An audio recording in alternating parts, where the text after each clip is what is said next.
This is a tarot reading for ESFP. Okay, if you have ESFP personality type, this is a tarot reading for you.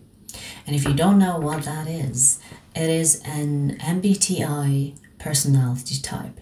If you don't know which personality type you are, I have linked the MBTI test.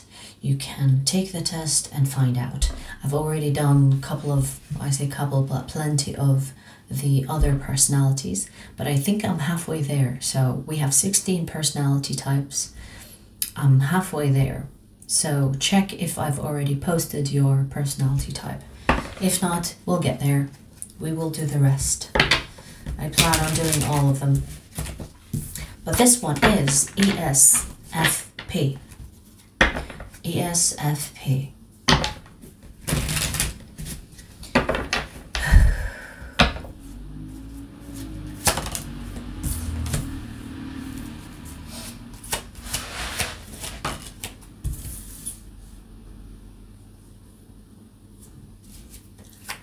Well.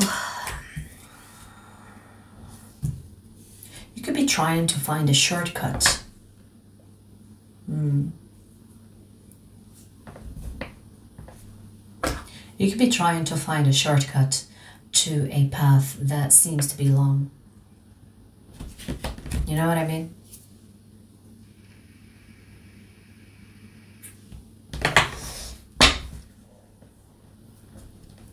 Like, you know, when the road is really long and it's like it's going to take possibly 20 minutes, but then you see houses, so you think, what if I take a shortcut through the houses, even though, you know, no one wants you in their garden, but you're like, well, I can make half the time if I go through these people's gardens, backyards, and cut that distance in half. I don't see it playing well for you, but let me see more cards and we'll talk about it.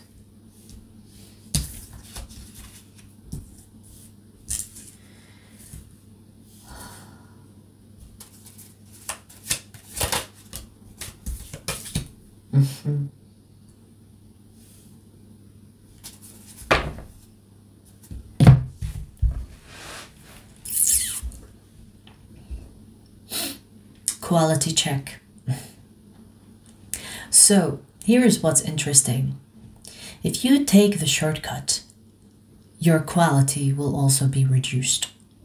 So there is a correlation between the length of the path and the quality of whatever that is that you are on the path doing. This feels like a craft of some kind. This feels like something you're trying to get off the ground. This could be a business for some of you. It could be like a hobby you're trying to make money from.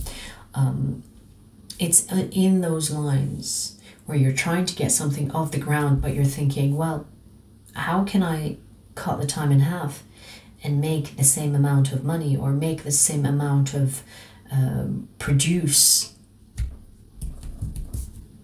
If you take this shortcut, the quality will be halved too. So the question is, which one is more important to you?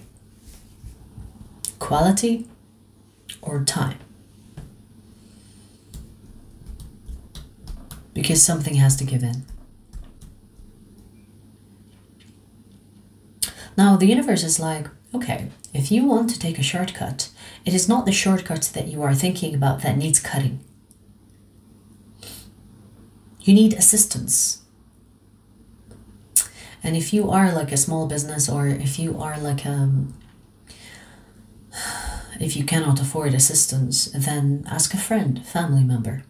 So it's telling you, do not cut the time in half, but find assistance in order to produce more of what you want to produce, but with the assistance of others, instead of trying to find a shortcut that will influence the quality that you produce.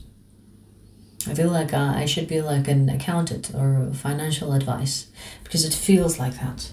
Okay. It's telling you that taking a shortcut is not necessarily a good thing. Yes, you might save some time, but it will affect your quality, the quality of the production that you have at hand here. So, more time, good quality, or less time, less quality or bad quality, let's say. Okay? And let me tell you, I mean, that is my personal opinion. If you have something of quality and it takes longer for it to be recognized and longer for it to be produced, it is better to be involved in that business than to be involved in half-ass quality that is roaming the market twice as much. You want returning customers, returning clients. Who cares about the time? So, for example,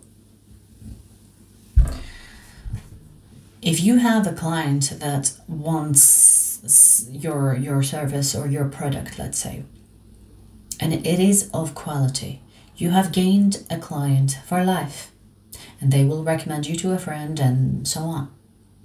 Even if you are charging more, the quality of the product will be worth it for those people.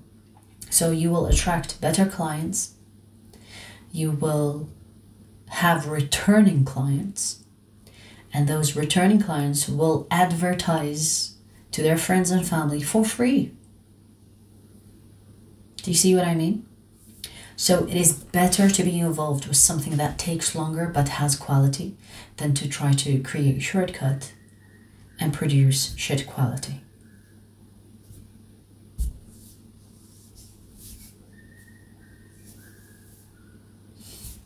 So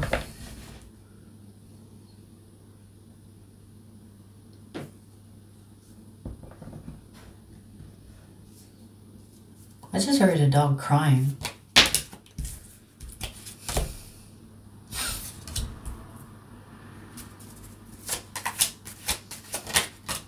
Even if this is not about business and it's not about production, it's not about, you know, providing a service or a product, you can apply this to life situations too. The things that are really good for you take time. It's like, what is that saying? Good things take time, but there's another saying that is coming to my head. What is it? What is it?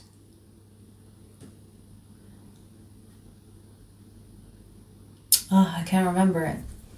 But it's in the lines of, the good things in life are never easy. So when you find yourself spending more time towards something you want to accomplish, it's not a good, it's not like a bad thing. It's a good thing. Because you're after something that is hard to attain, and the things that are hard to attain are things that not everybody has a reach to, or not everybody can reach, right? Because most people are designed to give up quickly. They try once, they fail, they try twice, they fail, blah, blah, blah, and they give up. So if you're trying to do something quickly and trying to find a shortcut and whatever, doesn't mean it's a smart thing to do. You might, like, a lot of people think the get rich fast schemes are a good thing. And yeah, it might happen to one person, but you have to remember that they're selling you a dream in itself that is fake. So if you want to actually have something that matters, you will find that it's hard to go towards, to move towards, to work towards. Because if it was easy, everyone will be on it. Everyone will be doing it.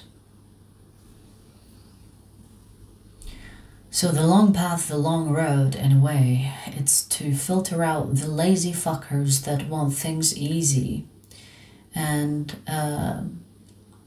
And that prevents them from getting to something that is valuable and worthwhile.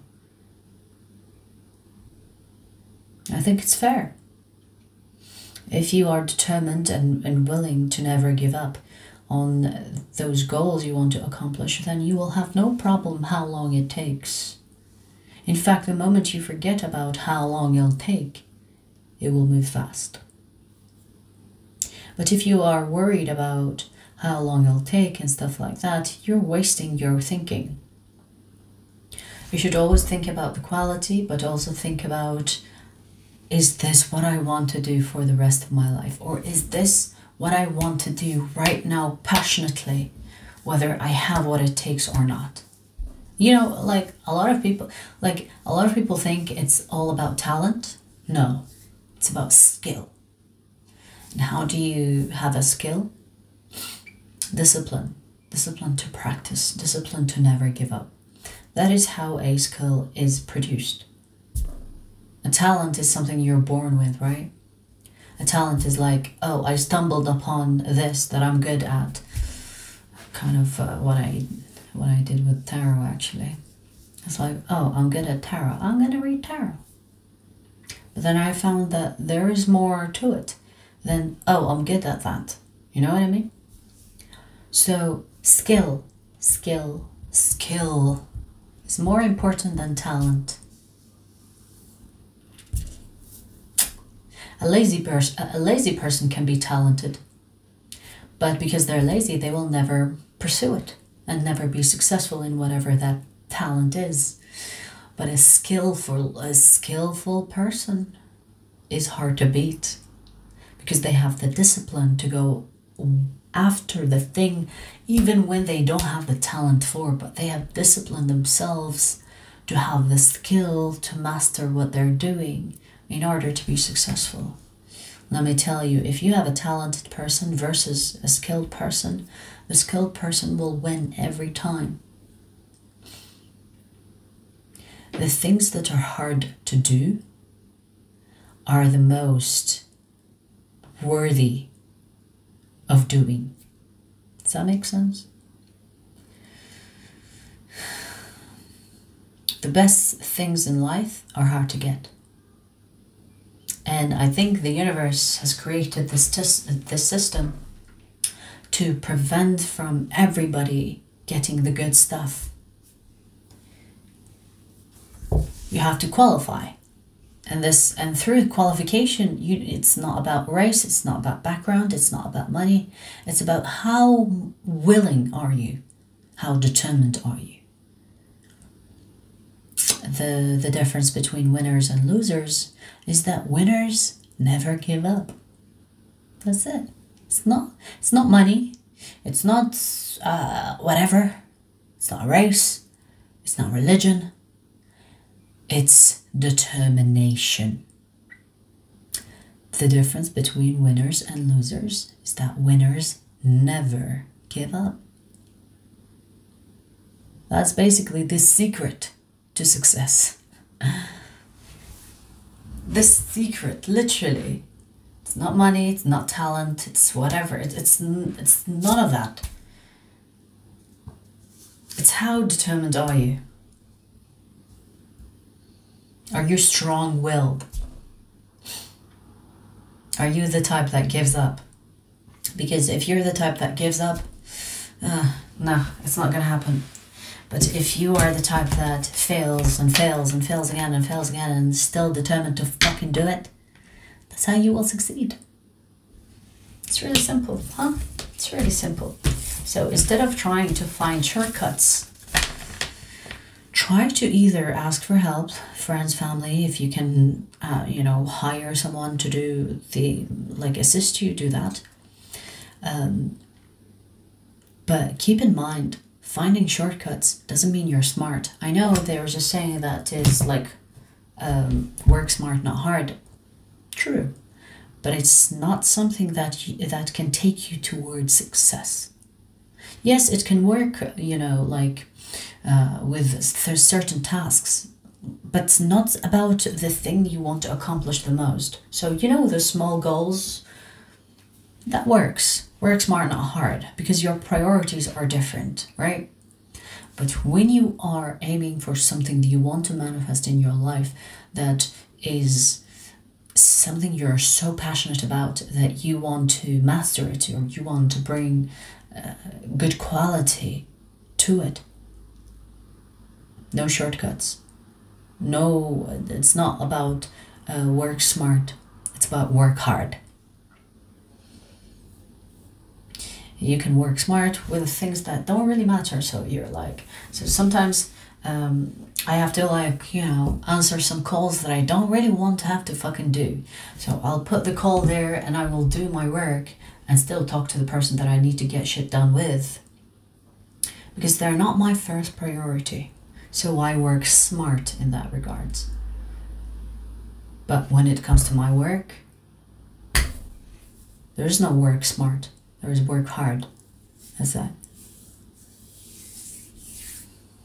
That's it. Okay, well, whether this is career or anything else, I don't know. This is the message that I'm getting for you. No shortcuts. Like, creating shortcuts doesn't mean that you will be successful. Remember the race of the rabbit and the turtle, and how the turtle won in the end. Take care. I hope you enjoyed your reading. Also check out some of the latest readings you might have missed out on here. We also have the latest t-shirt design on sale this week.